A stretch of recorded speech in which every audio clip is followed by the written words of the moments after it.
Hello les amis, j'espère que vous allez bien. Alors aujourd'hui j'avais envie de vous parler de mon thème chouchou, la créativité.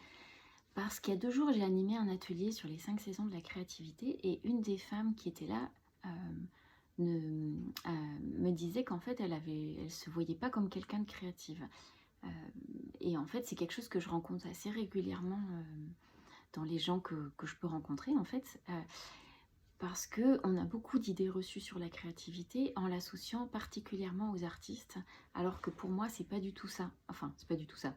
Oui, bien sûr que les artistes sont créatifs, mais je veux dire, il y a pas que ça, en fait. Et du coup, je me suis replongée dans le livre que j'ai écrit, Les 365 jours pour libérer sa créativité. Et il y a une partie où je remets un petit peu la définition de la créativité, notamment la définition du Larousse, pour voir, pour qu'au niveau du langage et de la compréhension, on puisse parler vraiment des mêmes choses. Et donc, dans le Larousse, ils disent que c'est la capacité, la faculté d'invention, d'imagination, du pouvoir créateur. Par extension, la capacité à créer, imaginer, innover. Et là, on voit bien que dans cette définition, on ne parle pas d'artiste.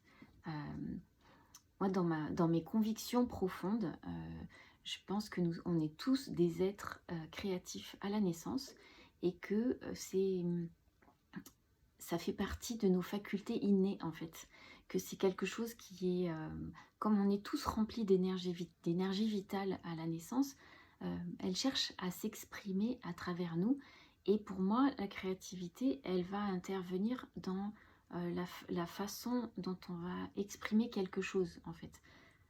Notre talent, il va être dans ce qu'on a envie d'exprimer et la façon dont on va l'exprimer.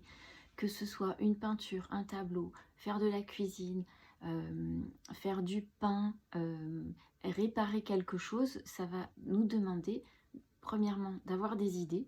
Et pour moi, c'est ça la base de la créativité, c'est d'avoir des idées. Et la deuxième chose par rapport à la créativité, c'est de les mettre en place, en fait, et de faire en sorte que nos rêves, nos idées puissent devenir réalité concrète. Et là, on voit bien que ça ne s'adresse pas qu'à des artistes.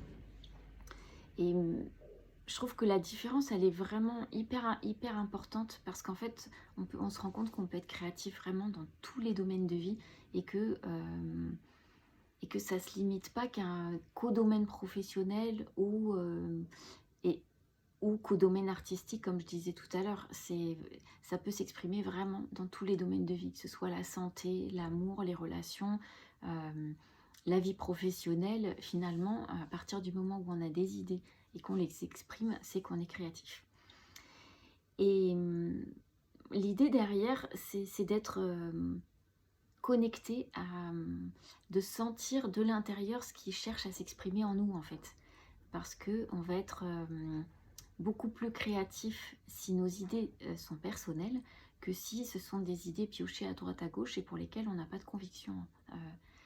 Elles seront beaucoup plus riches, beaucoup plus intenses, beaucoup plus vibrantes si ce sont des idées qui viennent vraiment de nos envies profondes. Et les résultats, on va dire le fait de les réaliser, ça va avoir d'autant plus de saveur et ça va être d'autant plus nourrissant pour nous et pour les autres que ça va être quelque chose d'important à nos yeux et qui va honorer nos valeurs, en fait. Donc voilà, c'était un petit peu ce que j'avais envie de dire par rapport à la créativité. Et en reprenant mon livre, je suis retombée, en fait, je vous le montre. Il y en a qui le connaissent, mais voilà, 365 jours pour libérer sa créativité. Et donc en retombant dessus, je suis retombée sur une sorte de manifeste, en fait, que j'ai écrit en guise d'introduction. Et pour moi, ça résume tout, en fait. Donc j'avais envie de vous le lire. J'ai l'intime conviction que chacun d'entre nous est créatif et unique et qu'il n'est jamais trop tard pour aller à la rencontre de sa propre créativité. Votre créativité est peut-être enfouie sous des milliers de couches qui font que vous ne la sentez pas, mais elle existe, elle est là, elle est à portée de main pour peu que vous ayez envie d'aller réveiller cette belle au bois dormant. Quelle que soit votre histoire, vous avez été un enfant créatif, que vous vous en souveniez ou non. Tous les enfants sont créatifs par essence. Donnez à un petit de 3 ans des crayons de couleur, il saura quoi en faire, sans se poser de questions. Alors oui, bien sûr, vous étiez un enfant créatif, joueur, débordant d'imagination, sachant vous amuser avec une feuille d'arbre, une plume, un escargot ou un morceau de sucre, car rien émerveillé, même si vous n'en avez gardé aucun souvenir. J'ai l'intime conviction que vous avez quelque chose d'unique et de particulier à exprimer dans ce monde grâce à votre créativité. Vous avez des talents créatifs qui ne demandent qu'à fleurir dans tous les domaines de votre vie. Qui a dit que la créativité devait se limiter aux artistes, ou bien à un seul domaine? Vous avez un potentiel incroyable de créativité à l'intérieur de vous, et bien souvent vous n'en avez pas pleinement conscience. Vous avez des talents créatifs que personne d'autre ne possède, de même que les autres ont des talents que vous n'avez pas. Et c'est d'une grande richesse, pour notre humanité. Quand bien même vous auriez les mêmes talents créatifs qu'une autre personne, de par votre sensibilité, votre histoire et vos goûts, vous ne les exprimeriez jamais de la même façon. J'ai l'intime conviction que tous nous pouvons puiser aux sources de l'inspiration, qu'il y a de la place pour tout le monde au sein de la créativité et que chacun peut y rayonner à sa façon. Que vivre sa créativité répond à un besoin profond de l'âme d'exprimer en toute simplicité qui elle est vraiment. J'ai l'intime conviction qu'en ne créant pas, vous ignorez, vous refusez d'écouter, de laisser s'exprimer une part précieuse de votre être.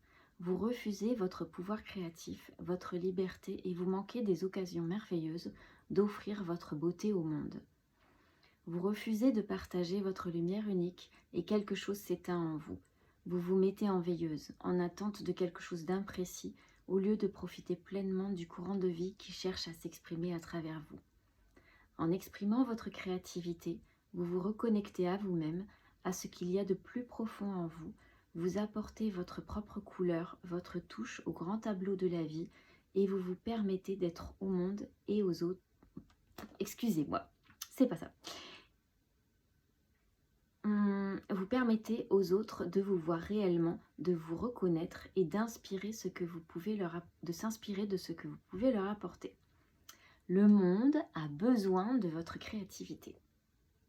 Quand je vois combien ma créativité me rend heureuse, nourrit mon âme, m'épanouit, m'apprend à me connaître et me permettre de m'exprimer sans avoir besoin de ressembler à quelqu'un d'autre, de me sentir alignée, de me sentir fière de moi, de montrer qui je suis vraiment, d'accepter qui je suis sans pour autant écraser les autres ou faire de l'ombre, alors j'ai profondément envie de vous inviter sur ce chemin et de le partager avec vous. Voilà.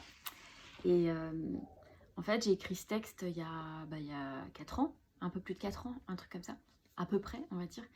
Et en fait, quand je le relis, je me dis, il n'y a pas grand-chose que j'ai envie de changer parce que je suis toujours autant convaincue de ce que je vous ai partagé. Donc je crois que c'est la première fois que je lis un de mes textes comme ça en vidéo et que je le partage.